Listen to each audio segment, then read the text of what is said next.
और सुबह की बड़ी खबर में सबसे पहले बात स्वच्छ सर्वेक्षण 2021 की हम करने जा रहे हैं।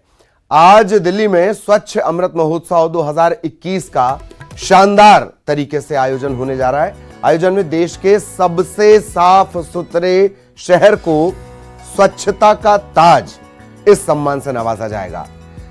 सबसे ज्यादा साफ सुथरे शहरों को राष्ट्रपति रामनाथ कोविंद स्वच्छता का ताज सम्मान से नवाजेंगे। इस शानदार कार्यक्रम का आगाज सबसे थोड़ी देर बाद सुबह 11 बजे किया जाएगा। दुर्गा शंकर मिश्रा उन्होंने सभी से इस कार्यक्रम में जुड़ने का आह्वान किया है। बात मध्य प्रदेश की करें तो इस बार के स्वच्छता सर्वे में मध्य प्रदेश को 2 दर्जन से ज्यादा सम्मान मिल सकते हैं।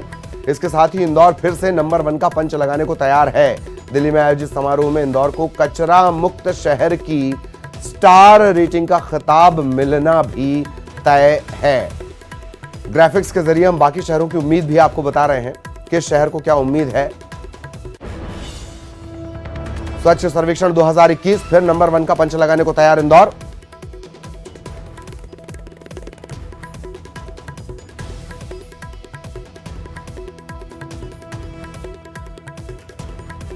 तो स्वच्छ सर्वेक्षण 2021 भोपाल की बात कर ली जाए, 700 टन कचरे का उठाव यहां पर किया गया है। सुबह 6 बजे से सफाई का जो सिलसिला शुरू होता है वो लगातार यहां पर चलता है। इसी वजह से भोपाल की उम्मीद। इसके अलावा सीवरेज वाटर के ट्रीटमेंट की सुविधा भोपाल में दी गई। जबलपुर की बात करेंगे, इकलौता वेस्ट टू एनर्जी प्लांट यहां पर है। जबलपुर में 3 हाईटेक मशीनों से लगातार साफ सफाई होती है। चौराहों पर सुंदर रोटरी का निर्माण किया गया है। जबलपुर की उम्मीदें हम बता रहे हैं क्यों बढ़ी हुई हैं। सार्वजनिक स्थानों पर पेंटिंग की गई है। ये वो तमाम कवायदे हैं जिसके चलते इंदौर हमेशा नंबर 1 रहा है। जबलपुर में सफाई के लिए 3000 सफाई कर्मी नियुक्त हैं। तो स्वच्छ सर्वेक्षण 2021 के शहर को क्यों उम्मीद, वो भी आप लगातार देख रहे हैं।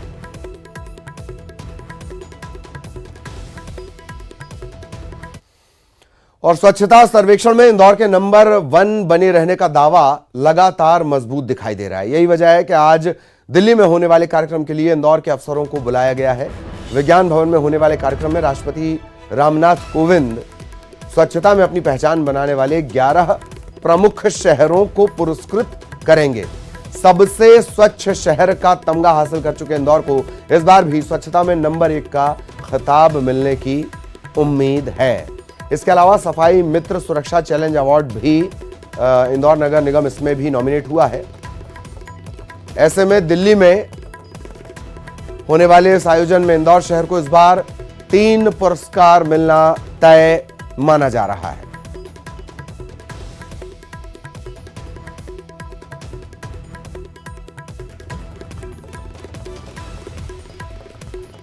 तो टॉप 10 शहरों में भी स्वच्छता सर्वे के नतीजों का ऐलान आज होना है। टॉप 10 शहरों में कौन रहता है, किस शहर को कितनी उम्मीदें हैं। इंदौर को उम्मीदें हैं। छत्तीसगढ़ को भी 67 पुरस्कार अलग अलग कैटेगरी में मिलने वाले हैं।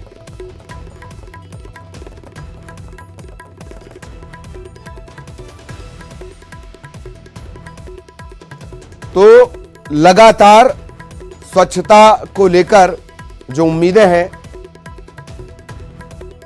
स्वच्छता पुरस्कार को लेकर जो उम्मीदें हैं,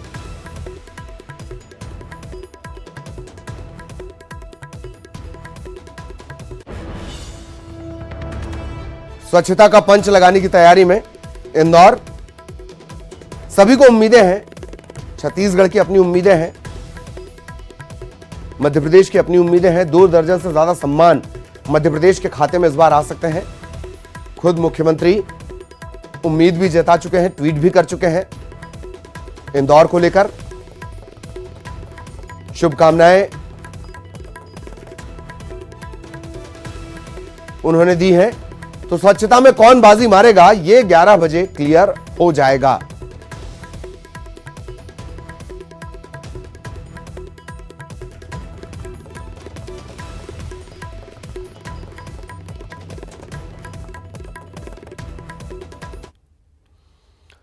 और वहीं टॉप 10 शहरों में स्वच्छता का पुरस्कार जीतने वाला देवास एक बार फिर पुरस्कार पाने जा रहा है। दिल्ली में आयोजित कार्यक्रम में राष्ट्रपति देवास नगर निगम को स्वच्छ और सुंदर शहर के लिए पुरस्कृत करेंगे। तो देवास साफ और सुंदर शहर के लिए आज पुरस्कृत होगा, देवास नगर निगम।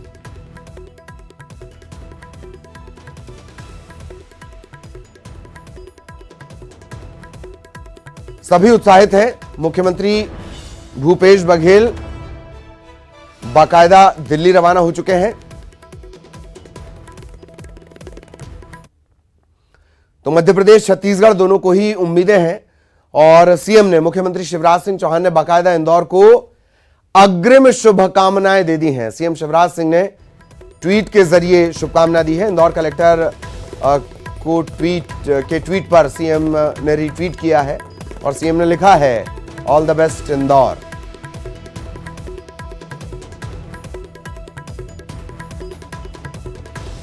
तो सीएम ने ऑल द बेस्ट इंदौर लिखा है। इंदौर को अग्रिम शुभकामनाएं दी गई हैं। सीएम शिवराज ने ये शुभकामनाएं दी हैं और यही वजह है कि इंदौर समेत मध्य प्रदेश की जो उम्मीदें हैं वो लगातार बढ़ी हुई हैं।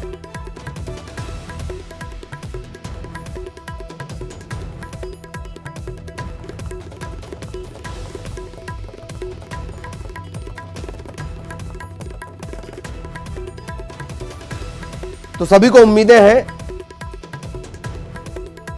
इंदौर कलेक्टर के ट्वीट पर सीएम ने रीट्वीट किया और लिखा, ऑल द बेस्ट इंदौर। 2 दर्जन पुरस्कारों की उम्मीद। मध्य प्रदेश के खाते में 67 पुरस्कार, छत्तीसगढ़ के खाते में।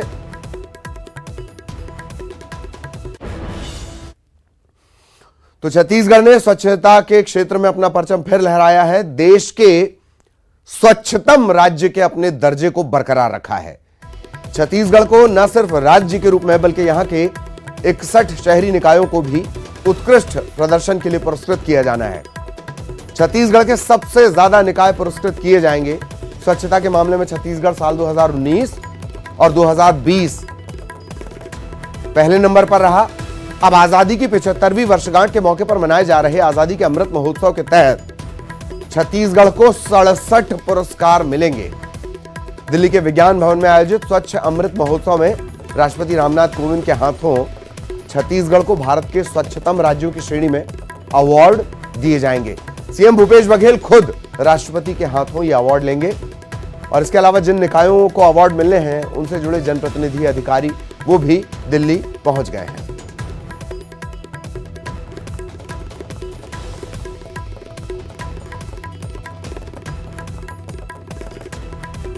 बोला, ये बताते हुए प्रसन्नता है, केंद्र में भारतीय जनता पार्टी की सरकार है, राज्य में कांग्रेस की सरकार है, लेकिन ऊपर हर योजना में छत्तीसगढ़ हर विभाग में इनाम लेकर आए थे। पंचायत विभाग में 12 इनाम कांग्रेस की सरकार लाए, पंचायत विभाग लाए। देश के 74% लघु उपज कम खरीदी होते थे, केवल छत्तीसगढ़ में होती। जत्था खरीदे तो 74%। और वन विभाग के 11 पुरस्कार देवर वन मंत्री खुद छत्तीसगढ़ आके 11 ठग इनाम हमारे छत्तीसगढ़ में दे। स्वच्छता में 1 साल नहीं, 2 साल नहीं, तीसरा साल भी छत्तीसगढ़ के परचम लहराते हुए प्रथम स्थान। और 1, 2, 10, 12 नहीं, 67 इनाम छत्तीसगढ़ में मिले हैं। बोला, ये बताते हुए तीसरी बार लगातार हैट्रिक हमारे प्रदेश को मिला है। माननीय मुख्यमंत्री जी के नेतृत्व में नगर निकाय में जो काम हो रहा है वो उसको राष्ट्रीय स्तर पे पुरस्कार लगातार प्रथम स्थान आना तीसरी बार हमारे प्रदेश के लिए और गौरव की बात है। और हमारे प्रदेश के सारे निर्वाचित जनप्रतिनिधि, नगर निकाय के जो अधिकारी कर्मचारी हैं, स्वच्छता दीदी हैं, लोगों ने बहुत अच्छा काम किया है। और केंद्रीय गृह मंत्रालय के सचिव हैं दुर्गा शंकर मिश्रा, उन्होंने स्वच्छ अमृत महोत्सव के आयोजन को लेकर ट्वीट भी किया है। उन्होंने अपने ट्विटर पर लिखा है कि इस बार साल 2021 स्वच्छता के अमृत महोत्सव का शानदार तरीके से आयोजन होना है। देश के सबसे स्वच्छ शहर को स्वच्छता का ताज सम्मान दिया जाएगा। सबसे ज्यादा स्वच्छ शहरों को राष्ट्रपति रामनाथ कोविंद सम्मान देंगे। इस शानदार कार्यक्रम का आगाज तकरीबन 11 बजे किया जाना है। दुर्गा शंकर मिश्रा ने सभी से इस कार्यक्रम में जुड़ने का आह्वान किया है।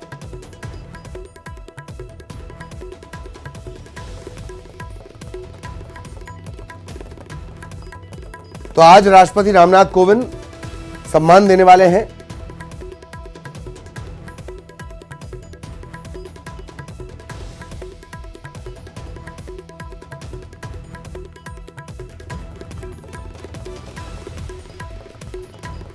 तो आज पुरस्कारों की बारी है और यह भी किसी इम्तिहान से कम नहीं है। जैसे इम्तिहान देने के बाद नतीजा आता है, उसी तरीके से इंतजार किया जा रहा है किसका नाम आएगा, किसे पुरस्कार मिलेगा और कौन इन पुरस्कारों की बाजी मारेगा। साफ सफाई से जुड़े ये पुरस्कार हैं। हमारे सहयोगी भी जुड़ेंगे, उनसे भी उम्मीदों को लेकर चर्चा करेंगे। ममता आपको नजर आ रही होंगी, छत्तीसगढ़ के खाते में भी उपलब्धियों की एक लंबी श्रृंखला है। ममता हमारे साथ जुड़ी हुई हैं। ममता, 67 पुरस्कार, उम्मीदें बढ़ी हुई हैं और यहां तक के मुख्यमंत्री खुद उस आयोजन का हिस्सा बनने के लिए पहुंच चुके हैं। ममता, बिल्कुल, देखिए 61 निकायों को 67 पुरस्कार मिलेंगे और देश के स्वच्छतम राज्यों में से एक का पुरस्कार छत्तीसगढ़ को मिल रहा है। अगर हम बात करें तो जो निकाय हैं उनमें अंबिकापुर, रायगढ़, भिलाई, चरौदा, बिरगांव, चिरमिरी, भाटापारा, कवर्धा, बेमेतरा, जशपुर नगर, दीपिका, पाटन, दोरनापाल, चंद्रपुर, उतई, अभनपुर, सूरजपुर, घरघोड़ा, किरोड़ी नगर, सरायगढ़, छुरियाकला, कोरबा, बिलासपुर, राजनांदगांव, धमधा, इस तरह से जो है करीबन 61 जो निकाय हैं उनको ये पुरस्कार भी मिलेंगे। और सबसे बड़ी बात यह है कि पहले भी अगर हम छत्तीसगढ़ की बात करें तो ओडीए प्लस जो राज्य है वो का निरूपित किया जा चुका है। करीबन 9000 स्वच्छता दीदियां जो है वो गीला और सूखा जो कचरा होता है, करीबन रोज 1600 टन जो कचरा है उसको मैनेज करती हैं। और जो जिन कैटेगरीज में मिल रहा है उसमें यह है कि किस तरीके से जो है वो खुले में शौच जो है वो अलग अलग जगहों पे छत्तीसगढ़ में बंद हुआ है। दूसरी बात यह है कि कचरे का निपटारा किस तरीके से किया जाता है, जो कचरा है उसका दूसरी तरह से उपयोग किस तरह से किया जाता है, ये तमाम जो चीजें हैं वो उसके चलते छत्तीसगढ़ को ये अवार्ड मिल रहा है। और जिस तरह से मुख्यमंत्री भूपेश बघेल कल कह रहे थे कि केंद्र में बीजेपी की सरकार है और छत्तीसगढ़ में को अगर हम बात करें, लेकिन उसके बाद भी हर तरह के जो अवार्ड है अलग अलग स्तर पर वो लगातार छत्तीसगढ़ को मिल रहे हैं। स्वच्छता को लेकर भी ये जो अवार्ड है उसमें छत्तीसगढ़ ने एक बड़ी उपलब्धि पाई हुई है और 61 निकायों में को 67 अवार्ड मिल रहे हैं और राष्ट्रपति के हाथ में मुख्यमंत्री भूपेश बघेल ये पुरस्कार ग्रहण करेंगे। और अगर हम बात करें तो पहले एक समय था जब छत्तीसगढ़ के अलग अलग शहरों में जगह जगह पर कचरा दिखाई देता था, लेकिन अब ऐसी स्थिति नहीं है। और दूसरी बात अगर हम बात करें तो ये भी कहा जाए कि नरवा गरवा घुरवा बाड़ी जो प्रोजेक्ट है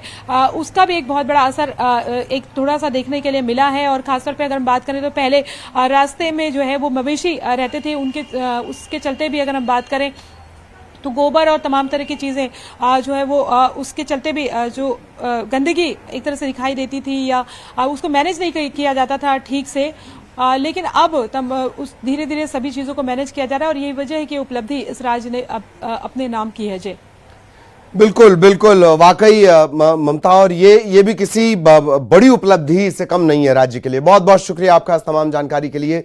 सहयोगी ममता हमारे साथ जुड़ी हुई थी और तमाम जानकारियां उन्होंने दी।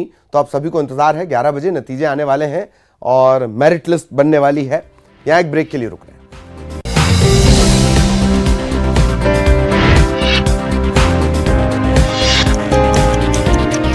और अब बात जल महोत्सव की। आज जल महोत्सव का शुभारंभ होना है। सीएम शिवराज इसका शुभारंभ करेंगे, बाकायदा खंडवा वो जाएंगे सीएम शिवराज। हनुवंतिया जल महोत्सव का शुभारंभ करने वाले हैं। इसके अलावा रायसेन का भी वो दौरा करेंगे, कई कार्यक्रमों में शामिल भी होंगे। लेकिन जल महोत्सव, दिव्य और भव्य जल महोत्सव होता है, इसका शुभारंभ आज मुख्यमंत्री शिवराज सिंह चौहान करने वाले हैं। हनुवंतिया जल महोत्सव,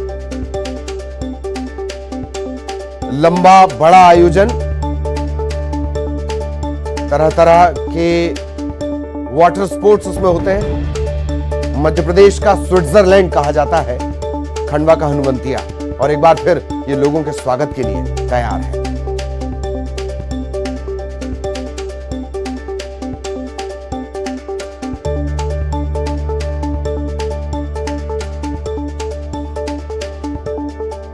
तो मध्य प्रदेश का स्विट्जरलैंड कहा जाने वाला खंडवा का हनुवंतिया एक बार फिर लोगों के स्वागत के लिए तैयार है। जल महोत्सव की शुरुआत 2 महीने का ये समारोह, जल समारोह, इसका आगाज करेंगे मध्य प्रदेश के मुखिया शिवराज सिंह चौहान। सारी तैयारियां कर ली गई हैं। 100 से ज्यादा टेंट सिटी तैयार किए गए हैं। Hot air balloon, sky diving, जलपरी, बनाना राइडिंग, ये तमाम आकर्षक चीजें हैं।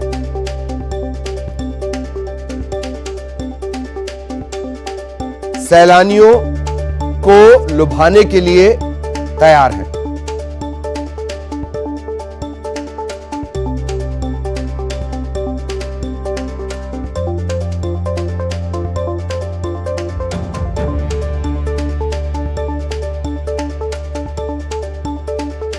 तो पूरी तैयारियां कर ली गई हैं। किस तरीके से खंडवा तैयार है सैलानियों को लुभाने के लिए, जल महोत्सव के लिए, जल समारोह के लिए। खंडवा से हमारे सहयोगी जुड़ेंगे और फिर हम उनसे पूछेंगे तैयारियों के बारे में और क्या कुछ आज मुख्यमंत्री का कार्यक्रम रहने वाला है।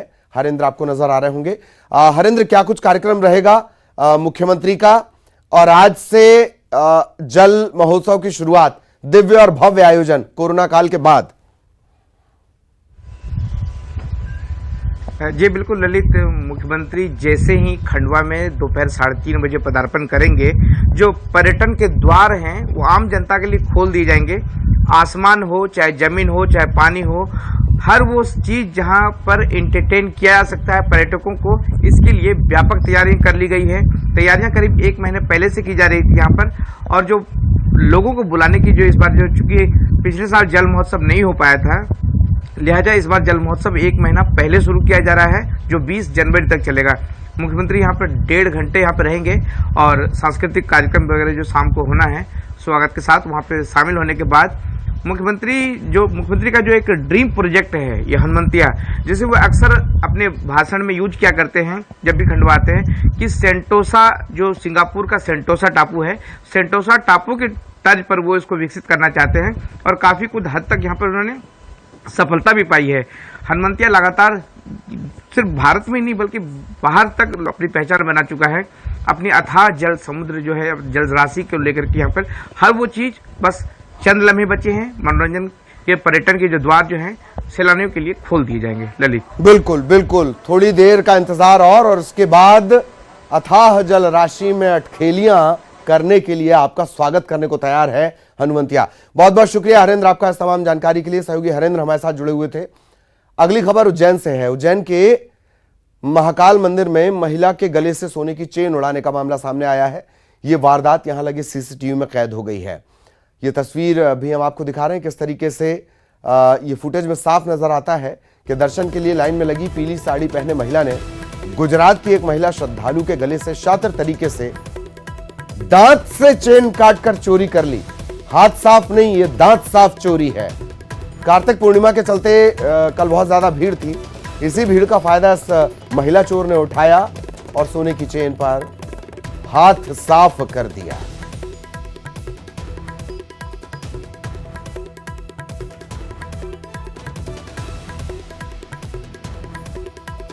और अब बड़ी खबर चेतावनी वाली भोपाल से है। कोरोना ने फिर डराया। 25 दिन बाद यहां कोरोना के चलते एक और मौत हुई है। एम्स में भर्ती डॉक्टर राजेंद्र गुप्ता की पत्नी रश्मि की मौत हो गई है। सोमवार को इन दोनों को ही संक्रमण के बाद भर्ती करवाया गया था 15 नवंबर के बाद। और मध्य प्रदेश में कोरोना से जान गंवाने वालों का आंकड़ा 10,526 तक पहुंच चुका है। अकेले भोपाल की अगर बात कर ली जाए 1002 लोगों की मौत हुई है। तो 25 दिन बाद पहली मौत, और ये चेतावनी सभी के लिए।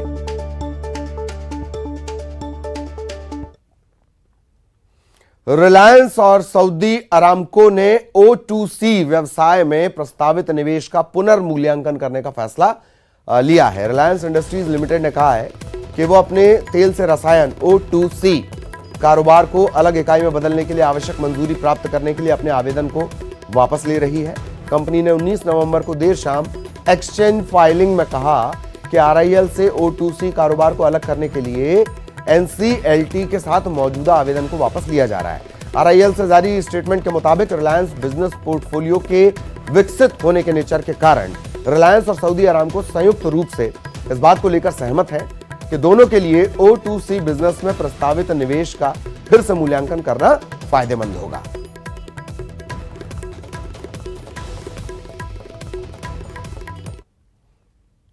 और इसी के साथ इस बुलेटिन में इतना ही। खबरें जारी रहेंगी।